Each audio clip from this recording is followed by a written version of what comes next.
Alhamdulillah, alhamdulillahilladzi la ilaha illallah wahdahu shadaqa wa'adahu wa nasara 'abdahu wa 'azza jundahu wa hazama al-ahzaba wahdahu falahul mulku wa lahul hamd yuhyi wa yumiitu wa yumiitu wa yuhyi wa huwa hayyun la yamutu bi yadihi al-khayru wa 'ala kulli shay'in qadir.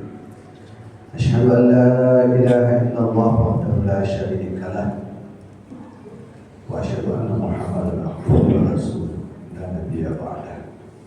Allahumma shalli wa sallim ala nabiyil karim Muhammadin wa alihi wa sahbihi wa man walah. Usikum wa nafsi bi taqwallah faqad faza al-muttaqun.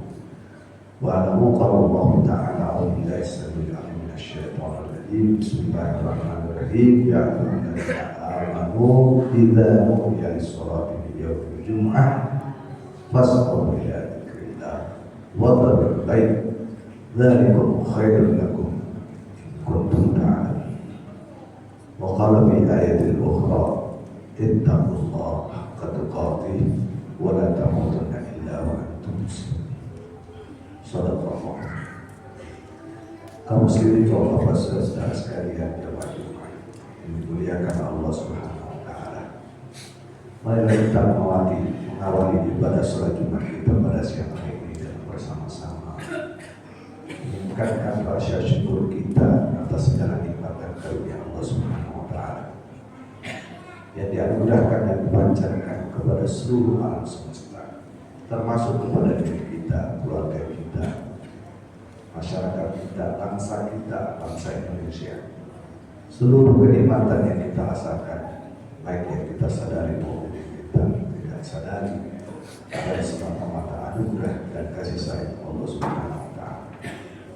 Kita kirimkan salam dan salawat kita, doa kita untuk ketinggian dan kemuliaan derajat para Nabi Rasulullah Muhammad sallallahu alaihi wasallam yang senantiasa kita jadikan sebagai qudwah dan teladan dalam kehidupan kita lahir dan batin.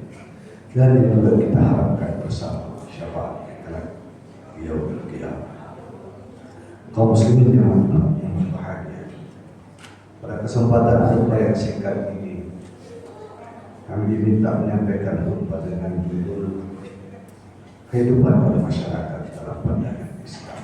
Allah Subhanahu wa taala mengingatkan kepada kita, ittaqullah, ittaqu rabbakum alladzi khalaqakum min nafsin wahidah. Khalaqakum min nafsin wahidah. Bertakwalah kepada Tuhan yang telah menciptakan kalian dari jiwa yang sama. Alam semesta ini memperlihatkan kepada kita bahwa umat manusia beragam suku, beragam bangsa, beragam kulit, beragam bahasa. Jadi Al-Quran yang suci mengajarkan kepada kita bahwa Tuhan kalian telah menciptakan kalian pada hakikatnya dari jiwa yang satu. Oleh karena itu dalam pandangan Al-Quran, manusia bukan hanya bisa dipersatukan, tetapi pada hakikatnya manusia bersumber dari jiwa yang satu. Oleh karena itu manusia yang tidak ingin bersatu, manusia yang tidak ingin bersaudara adalah manusia yang mengingkari hakikat penciptaan ini. Allah Subhanahu wa taala mengatakan, ittaqu rabbakum alladzi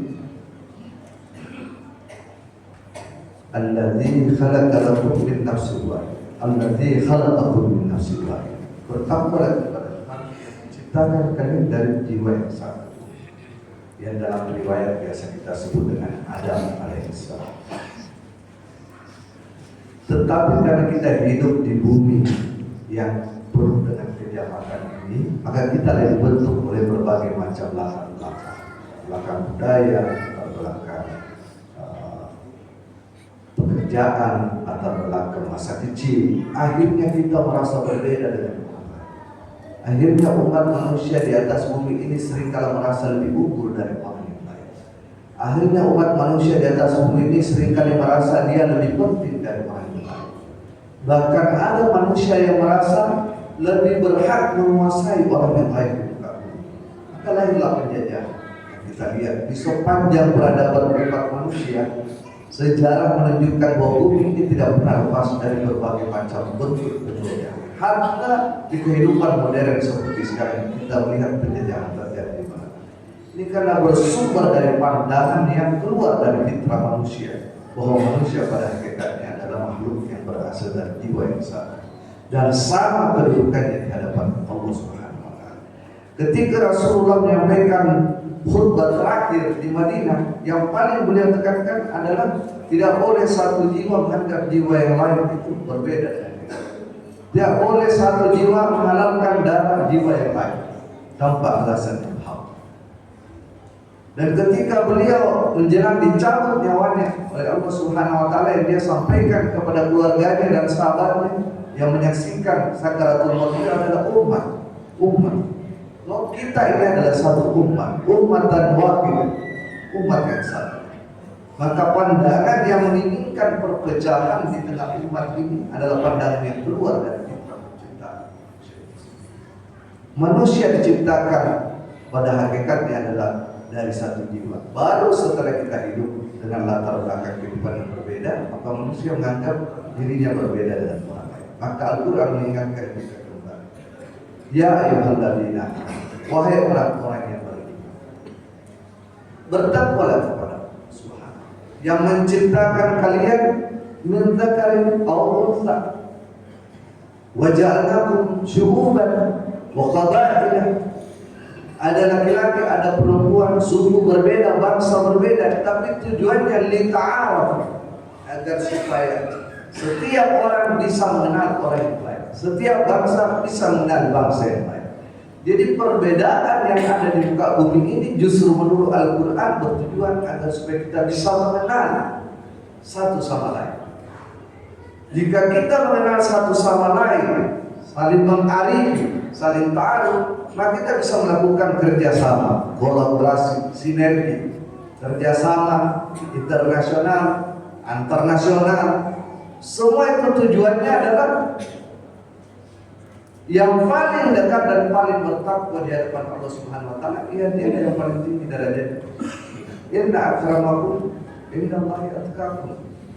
Bukan yang menguasai bangsa yang lain, bukan yang perdagangannya lebih surplus dibanding bangsa yang lain, tetapi yang paling mulia di hadapan Allah Subhanahu wa taala adalah manusia yang paling bertakwa di hadapan Allah Subhanahu wa taala.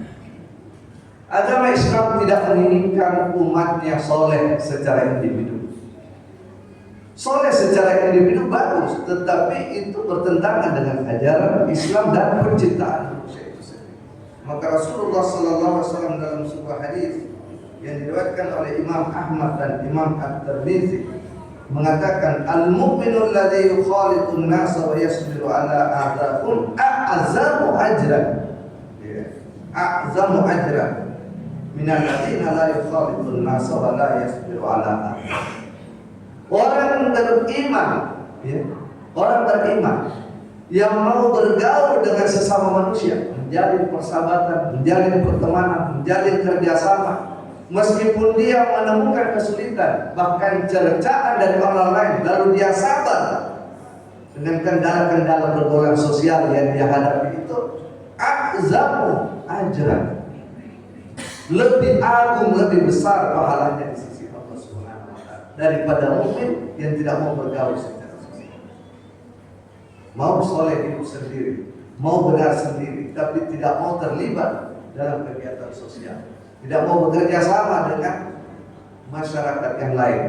Nilainya di hadapan Nabi kita jauh lebih kecil daripada orang mukmin yang mau bergaul, bekerja sama, membangun hubungan, bersinergi dengan orang lain. Itulah ajaran Islam yang sangat mulia kita kaum muslimin.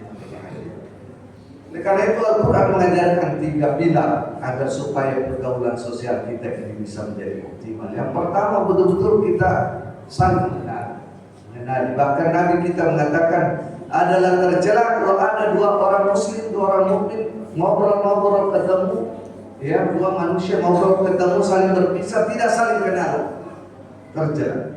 Karena Nabi mengajarkan saling mengenal. Saling mengenal bukan hanya tahu nama, tempat tinggal, tapi mengenal karakter, kelebihan, keunggulan, kekurangan, masih ada supaya dia bisa saling tafahum, memahami. Kalau dia sudah bisa saling tafahum, maka dia bisa saling ta'awun wa ta'awanu 'alal birri wat taqwa. Supaya mereka bisa saling menolong. Dengan umat Islam ini, umat mukmin ini mengenal satu dengan yang lain, mereka bisa saling memahami. Dengan saling memahami, mereka bisa saling menolong. Jika mereka tidak saling menolong, maka dia hidup sebagai individu yang individualis, yang sendiri-sendiri, yang sangat dicela. Rasulullah bahkan mengingatkan tetangga. Itu artinya Nabi mengatakan tetangga itu adalah sangat penting dalam pandangan hidup seorang muslim atau seorang mukmin. Teman kerja, tetangga dekat, tetangga jauh. Begitu dalam Al-Quran. Tetangga dekat, tetangga jauh. Teman kerja, sahabat, semua itu penting. Bahkan dalam doa Al-Quran mengajarkan kita berdoa untuk orang mukmin yang sudah meninggal dan sudah wafat. Laki-laki dan perempuan yang sudah terdahulu meninggalkan kita. Ini semua adalah prinsip kehidupan sosial yang mungkin sulit kita temukan dalam banyak. Kaum muslimin yang berbahagia, oleh karena itu Nabi menghasilkan generasi yang sangat bagus di zamannya. Dan saya kira juga mungkin sekarang masih ada orang yang betul berpegang kepada ajaran Islam, betul-betul menjadi individu yang sangat sosial, mengorbankan bahkan terkadang dirinya demi kebutuhan orang lain. Di Madinah pada saat itu, di Madinah tidak banyak orang yang betul-betul miskin, hanya ada puluhan orang miskin di Madinah. Bahkan semenjak Rasulullah Sallallahu Alaihi Wasallam di era tabiin hidup salah satu cicit Rasulullah SAW di Madinah yang bernama Ali bin Husain, yang biasa disebut dengan Zainal Abidin, dan diberi gelar As-Sajjad karena dia rajin sekali sujud di hadapan Allah Subhanahu wa taala. Ini cicit Nabi sallallahu alaihi wasallam terkenal karena luar biasa sosial. Saat itu di Madinah tidak banyak orang yang hidup miskin sekali, hanya ada beberapa puluh orang. Tapi beberapa puluh orang ini menjadi saksi bagaimana Zainal Abidin ini betul-betul sangat sosial. Jadi orang-orang miskin ini bercerita bahwa setiap subuh ketika mereka bangun itu di depan rumahnya ada gandum, ada yang kirim gandum, Tapi orang tidak tahu siapa. Tapi hampir semua orang miskin di Madinah itu merasakan, bertahun-tahun merasakan ada kirimnya gandum. Kapan orang tahu siapa yang mengirim gandum ini? Ketika Zainal Abidin wafat. Tidak ada lagi. Orang juga heran kenapa di punggung Zainal Abidin ini hitam. Jadi di punggungnya itu ada hitam benjolan. Karena dia memikul gandum itu selama bertahun-tahun ke beberapa puluhan orang miskin. Orang baru tahu bahwa ternyata yang selama ini membawakan gandum orang-orang miskin di Madinah ini adalah cicit daripada Nabi kita Rasulullah Sallallahu Alaihi Wasallam. Dan banyak Nabi melahirkan orang-orang seperti itu. Orang yang rela berkorban demi untuk menolong, membahagiakan. Pernah Nabi ditanya, amal apa yang paling bagus dalam kehidupan ini? Maka beliau mengatakan amal yang paling bagus adalah memasukkan kebahagiaan kepada orang Islam yang lain. Orang lain. Masukkan kebahagiaan orang lain banyak cara.